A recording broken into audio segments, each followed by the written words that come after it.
দেখেন না, আমি 50 টাকা লিখে দিতে হবে, আমার কাছে 50 টাকা নাই। সব দিছি না রে বাবা রে, ফুল সব দিলাম, তবে ফুল করে আমি আজ তুই কিনে লই, আমি যে কথা একটা দিছি আজকে 250 টাকা নিয়ে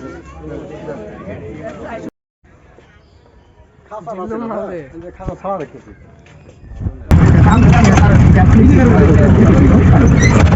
1975 সালের এই দিনে সশস্ত্র বাহিনীর সদস্য সাধারণ মানুষের যৌথ বিপ্লবের মধ্য দিয়ে অরাজকতা ও অনিশ্চয়তার জোর কাটিয়ে বাংলাদেশে সূচিত হয়েছিল নতুন যাত্রা। বিপ্লবী ছাত্র জনতা ঐক্যবদ্ধ মাধ্যমে ষড়যন্ত্রকারীদের করেন জেনারেল জিয়াউর রহমান বিরুদ্ধ করেন এবং দেশের নেতৃত্ব দেন। এদিকে নির্বাচন সকাল থেকে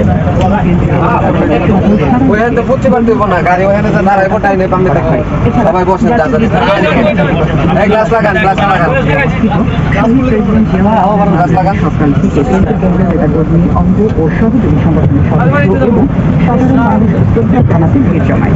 পরে সকাল 10টায় বলেন জাতীয় নেতৃবৃন্দ সহ সব পর্যায়ের নেতাকর্মী জিয়াউর রহমানের মাঝে উপস্থাপন করেন। নভেম্বরের সূচনায়